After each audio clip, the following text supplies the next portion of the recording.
Obviously, this is the first chance any sort of Canadian media has been able to chat with you since you've made the move. We'll get to the national team game in a bit, but how's life been since moving on from Toronto? Yeah, I mean, surprisingly, it's been really good. Settled in pretty well, getting some games.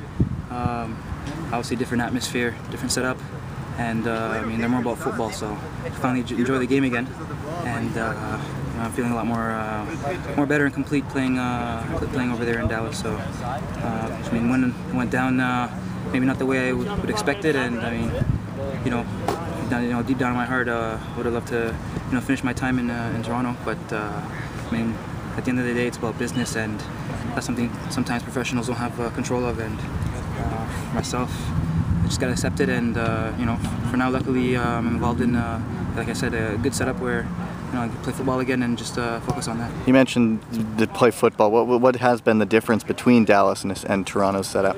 Well, the thing is, Toronto, the setup of Toronto, they pretty much have everything laid out for any professional club wishes. They have it all with the facilities, the fan base, the support.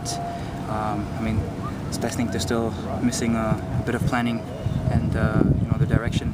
I don't think everyone's on the same page, and that's what leads to the results that Toronto continues to find himself in. But I mean, at the end of the day, I'm here to play football, and one of the tough tasks I have to deal with in playing in Toronto was the stuff off the pitch and everything that revolves around it.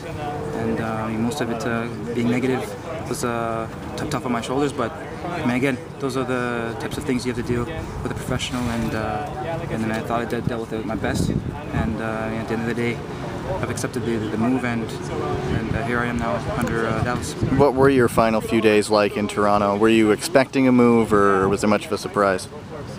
It's been in the talks for a long time. They've been trying to find ways for me to make that move, and I mean, they've laid out offers for me just to walk, and I mean, something I could never accept no matter the amount, and it's been an ongoing thing. I think everyone saw it when it came down to the waiver list and just the rumors about me being traded, and just the people involved. Every coach I've had have sat me down and tried to find a reason for me not to be happy. But I mean, I've always been happy. I've got to play football, in my hometown, which was one of my dreams I wanted to accomplish, and I didn't want really to fall back and set us up for whatever they had for me. So I was just wanted to, I guess, fight it out throughout the years that was given to me. But I guess their wishes came true, where they finally found a team that could accept their offer for me to leave. And again, that's the business side of the game that myself has really no control of. Just have to accept the move, and I mean, it's worked for them, where they made space for the DP spot for Hasley to come in to fill in for Cooverman. So hopefully that works out for them in the long run. But I mean, at the end of the day, Toronto will always be my home, but football's my life, and that's something I want to continue with. Did you ever feel sort of unwanted there? Oh, yeah, I mean, it's you're going to get that, within the management, with the fans, media. But I mean, at the same time, I still had strong support, with some guys in the team, family, and most importantly, myself. It's been important that I've held my head high, and I have no regrets in whatever decisions I've made in the past.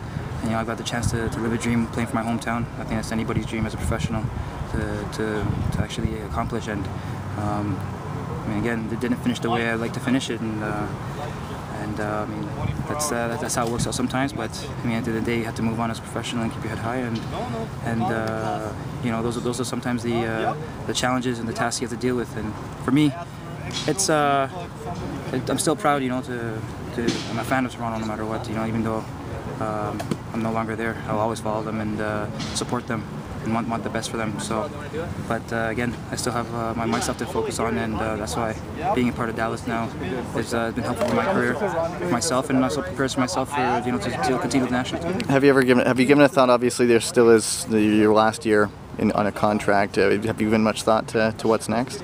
Yeah, it's 3-4 months left in the season, and you know, so far it's been good in Dallas. You know, I'm really enjoying myself.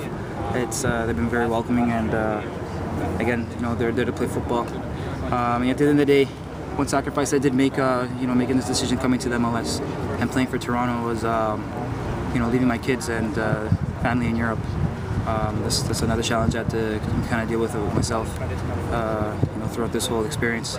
So that's one of my, I guess, you know, list or things to consider on my agenda for the next move is going back to Europe, close to my kids. I would definitely consider that. But I mean, at the same time, you know, things seem to be going well in Dallas, and if it does go well, and you know, who knows, I could continue in the MLS with Dallas.